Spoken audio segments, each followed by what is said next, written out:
Hi everyone, welcome to another American TESOL Presents Free Friday webinars. We are now here every other Friday, so we will have one this week and then we will skip a week and then have one another week. So you'll get a day off on Friday to maybe join some of the other professional development out there, since I know there's such a great deal of great professional development. You can also check out our blog. We always post at least 2 or 3 times a week or more, and we share tons of resources that we share in the webinar. We also have several courses where you can get your certification in teaching TESOL Advanced, teaching business English, teaching young learners English, and teaching with technology. You can take those online and even face to face. So we're excited to share some Valentine's Day activities because Valentine's is right around the corner, and there are actually several countries that celebrate this day. Now, when they do celebrate, they don't often realize the history or the culture or how it came about. Mostly, we focus on love and showing our, um, if we have someone that we love, as in romantic love, then we show them how much we love them, and by giving them different gifts or cards, and also with friends and family as well. So there's so many reasons to celebrate with language learners because it brings out some of the good things that, from people. So I definitely think Valentine's Day is really wonderful. However, some of your students, especially if you teach adults or teenagers, may argue that it's become very commercialized. So with Valentine's, you can also have a lot of interesting discussions about holidays and commercialism, and also for them to share, what they feel, what they plan on doing, how they celebrate, or if, what kind of gifts do they like to receive, what kind do they like to share. But there are other topics to explore as well. This is a great time to be able to explore Valentine's and love and romance in the many, many different forms. You can look at different art or music or writing, and there's a lot of writing, art, and music from the past that really shows love and different types of settings of love. If you look at different paintings, and now you can find a lot of these, they're online, and a lot of them are part of the public domain or Creative Commons, so you can share them in class and you can compare. The students can see two wonderful artworks and they can compare, or they can say what they prefer. Do they prefer, the love that is portrayed in one or the other? You can do that with two poems as well, or even two songs that talk about love and explore the different themes. So doing a comparative activity um, is a lot of will inspire a lot of great conversation. You could also have students bring in, their favorite types of, their favorite art or poetry or music or writing that has to do with love, and they can talk to each other. They can work in small groups and they can have a discussion of why. They can share what they brought in, and they can talk about what they really enjoy about it and how, if how it makes them feel. So that's one way to really get them to share, their knowledge and share about themselves. It's a good time to also perform random acts of kindness. People are in the spirit of giving. Your students want to give to others, and we celebrate with our heart. It's also a great time to talk about what they're passionate about and talk about the difference between, and that's really great too, to be able to um, talk about in English our how different words have several meanings. Like passion, we can have passion for a person, but we can also have our personal passions, which are dreams, something that we hold want to strive for in the future. So there's a lot of ways that you can um, there's so many topics you can share with your students during this time. So one of the most popular ways that we have our students celebrate is by sending digital greetings, or usually they make cards as young learners. But one of the great things is with technology is that they're able to preserve their cards. They're able to not only email them and send them to their family and friends and their parents. It's free, so that's really great because it's a very cheap way to be able to celebrate. For you, if you don't have enough money for supplies for cards, sometimes you need to purchase, construction paper or glitter. So sending a digital greeting really helps save you some money if you have, a classroom full of computers. With digital greetings, students do practice reading and writing, but especially their writing. And many times students will practice. You should have them practice in a separate sheet of paper, and then when they can peer edit each other's writings. They can write poems, or they can write little greetings. You can have them share, you know, share these with each other, and then make sure they're good with the digital greetings. The other good thing about a digital greeting is that you can correct it. You can go back and you can, edit it. But if you make a card, there's so many times with young learners that they might misspell, and we think they're really cute, but sometimes our learners aren't encouraged to keep editing their work. But with the digital greeting, they are. At least in my experience, students tend to want to get it right and make sure their English is correct. I had to reduce some of the resources. I've shared these before because with the new iOS 11 updates, there are now some of our favorite apps that no longer work, which is Yak It for Kids. I usually show Yak It for Kids, Photobabble, and also Telegami. So those three are no longer available. Unfortunately, I did see a notice on Photobabble that it may come back in spring of 2018. So that's why I don't have some of those, which were some of my favorite apps.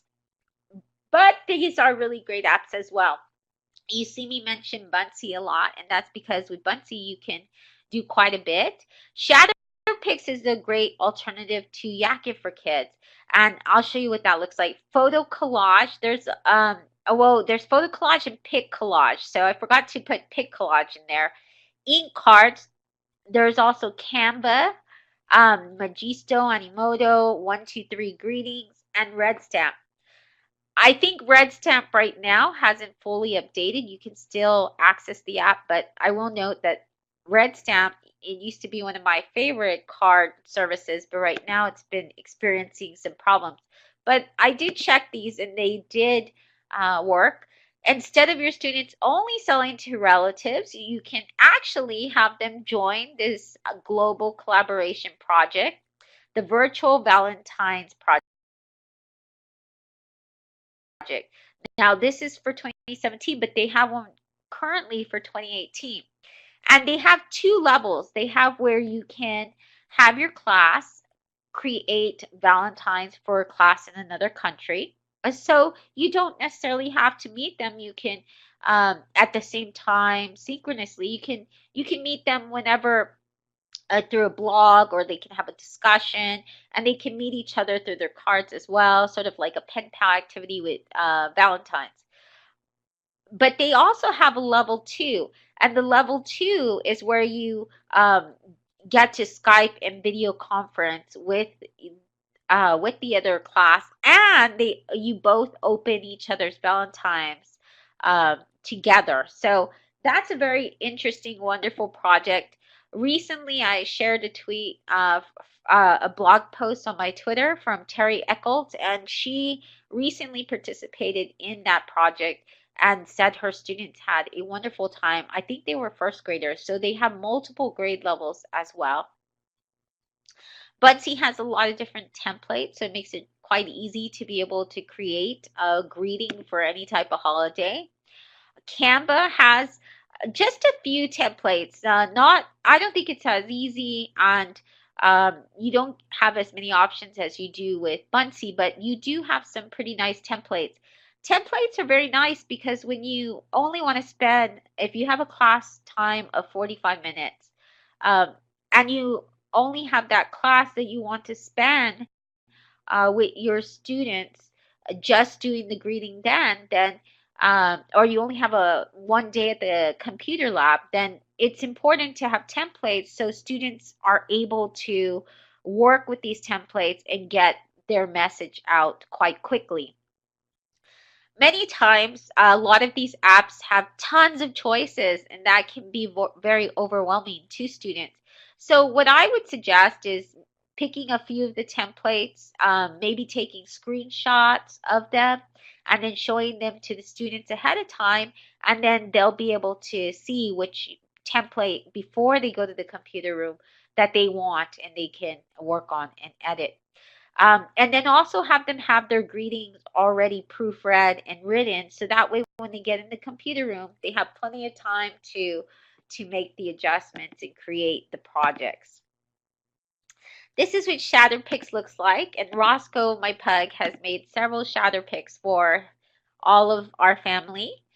Shatter Pics is wonderful. They have a good stickers. They have little nice backgrounds for Valentine's and many other holidays.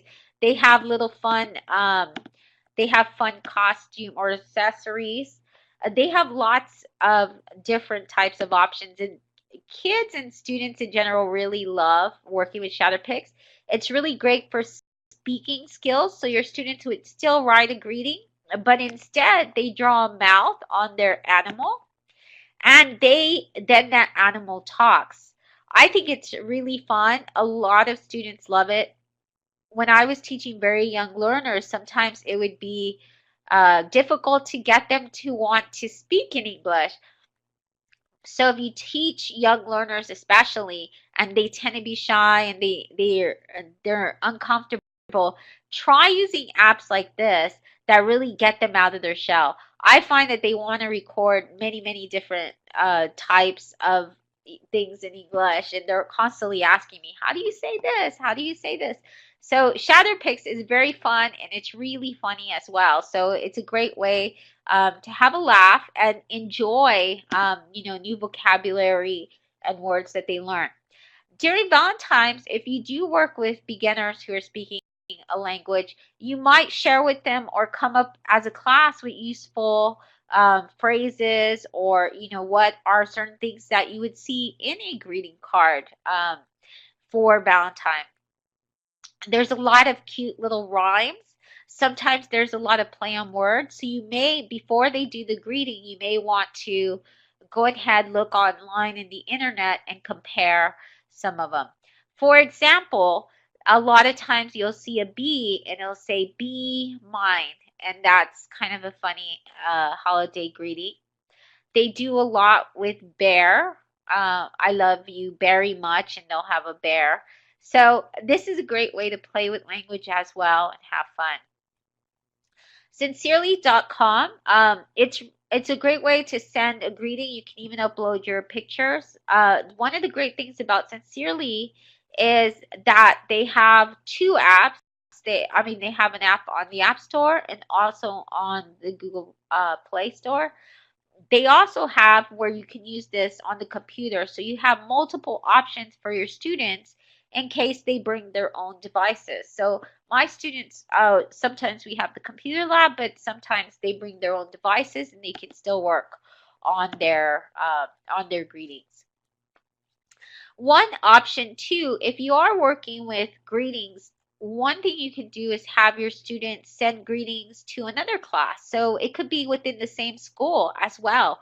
It doesn't have to be a project abroad or another school. You can always send greetings and just have, that's a great way to work with different classes as well within your school and get them to learn English and also get them to make friends with each other. And there's there's a lot of history. You can show really wonderful paintings. You can compare them, as I talked about earlier, and you can talk about, the history, how love and romance was portrayed. But you can also have your students discover, what is the history of Valentine's. A lot of students, if you ask, are not going to know about that there's even a saint associated. So they're not going to know that history and why we even celebrate this holiday, because it's hardly ever recognized. And you can find a lot of resources if you go to history.com. They have some really nice videos, and then they have lots of different activities. You could do something like how to make chocolate. That could be good, making different candies and treats, even healthy options for Valentine's. That could always be fun as well. This is a really fun video I like to share every year because it really does, in an animated way, talk about the history of Valentine's. It's animated. It works with different age groups, so you can show your students this video, and they will be able to quickly get the history of, Valentine's Day. You can have them create poetry, and at shellyturtle.com/poetry, you'll find the slides in the webinar for that one. And if your students need some inspiration, well, one of the magnetic poetry kits has to do with love and romance. So I really love this site because they have so many different types of words, and they have under a topic. So it's really great that they have one on love during Valentine's Day. Tagxedo gives students a way that they can make little messages within a word cloud. Students can also take whatever word clouds they make, and they have different shapes. You see the heart shape, which is quite popular. They can choose the colors, the background. There's even famous people. If your students have a picture of their relative or of a stuffed animal or a pet they have, they can upload it and it will give the shape, and then they can write words within that shape. Actually, I think Marissa Constantinides and she has an example of my face and words she put on it. So it's really wonderful to be able to do that. And they can associate different adjectives with, whoever they're sending the word cloud to. They can also always print those word clouds and put them on t-shirts or make, different types of projects with them as well. The Neoformix is a little bit different. This one's kind of cool because what it allows you to do is, if your students write poetry, you actually replace all the words that are within this heart, and you can do it in order. So Wordcloud tools like Tagxedo that we recently saw, and there's plenty of others. We actually have a webinar. You can go to shellyturtle.com/wordclouds, and you'll be able to find tons more. But with these, you don't get to put them in order, and so writing poetry can be very difficult with the word cloud. But Neoformix, you would be able to put your actual poem or limerick, and I recommend short poems as part of doing this. They can make different shapes as well. Scholastic has many different types of poetry lessons and activities. One of the things I like about these particular lessons and activities, not only do students practice reading and writing, not only do they create their own poems, and it has an interactive. So when kids go to the Poetry Kids online, what they do is they actually are walked through the process of creating a poem. So it helps them, the computer helps them and asks them questions and topics, and it really helps them with writing. But they also have different types of listening activities. So you can hear famous people or authors reading poems aloud, and there's some that are even for children. So they tell you the ones here, this is for elementary, young learners, children. Over here you get adolescents, and then they picked a poet here, and this is going to be for adolescents as well. So, and over here you can read that for high school level. So they get a lot of type of lesson plans there. If you want to have fun with your students and allow them to eat a little bit of sweets towards the end of the class, I know sometimes teachers don't like to do that. But what you can do is usually those candy hearts are quite cheap, and you could get students to have sets of these, and they could work together, and they can either in pairs take a few and use that as a writing prompt. So this is a really good hands-on writing prompt. And then afterwards, they get a treat for writing their poem or story, or they could write a conversation. They can role play and have that conversation. So there's a lot they can do with Candy Hearts. There are some activities with math, science, and also have some of that art behind it, which is good for content language integrated learning, CLIL, which is for language learners, or STEM or STEAM. Here is one, the mathogram.desmos.com. I think it's very cool. It actually shows them different types of shapes. It allows your students to create a message. They can create a greeting. And with this particular type of greeting, they actually will tell you the math behind it, how that greeting was graphed, and you can see tons of them. During this day, a lot of students like to have candy, and there are ways that you can experiment with candy. So you can encourage them to have that dialogue or conversation that they make, and then after they finish writing it or using the candy hearts as a writing prompt, they can do this very fun candy heart experiment.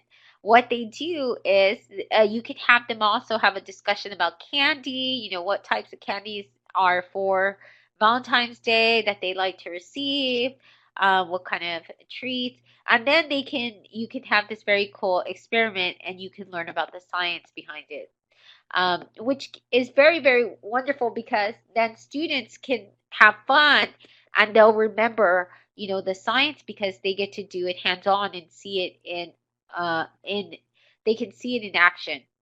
Create a love poem. So I actually made a lesson plan for this, where students work in pairs and they ask each other, they consult. So each of them has to make they pretend to make a love potion for each other.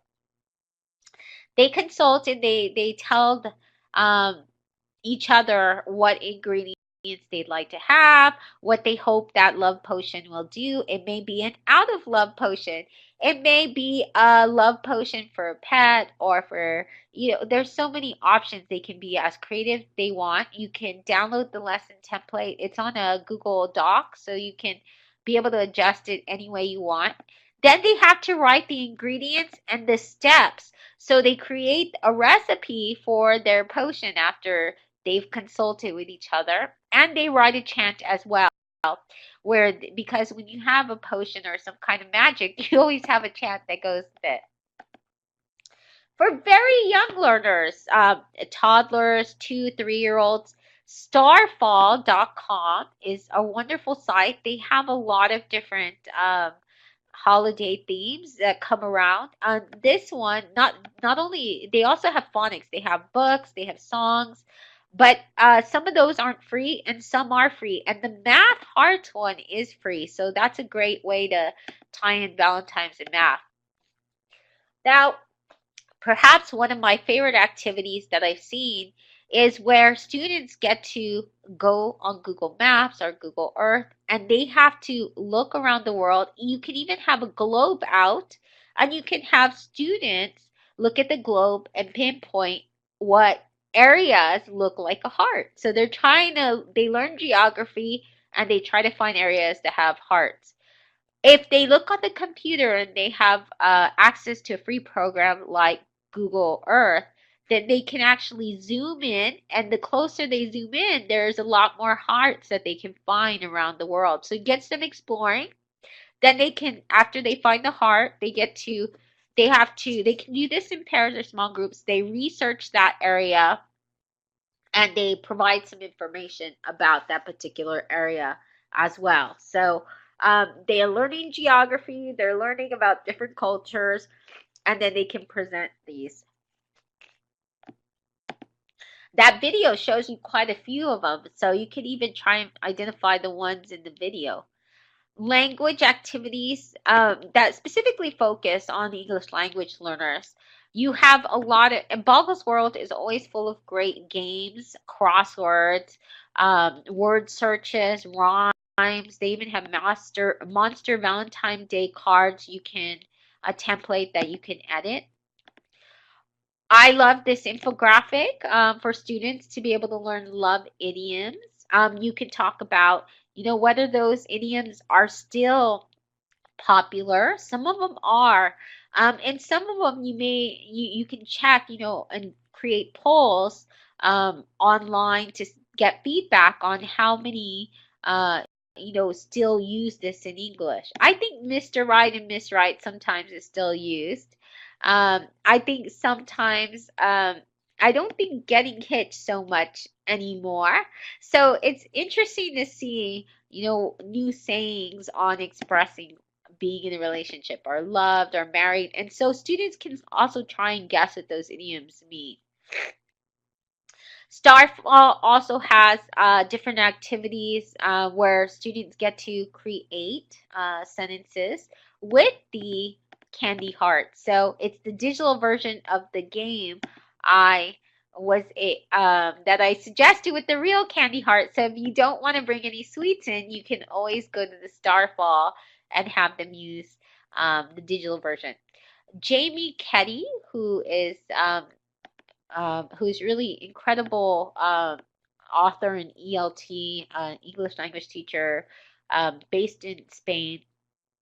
And he has this activity created. You can download the PDF. It comes with the video and tons and tons and tons of ideas for having speaking, listening. He gives you the language level into elementary to intermediate, A2 to B1. What type of learner? He suggests young learners, teens, or adults. He has the time for 35 minutes. The students will be drawing and writing sentences. They'll be talking about stereotypes. And then he even has language expressing reason, present perfect. So it's a lesson all for you for free with a video.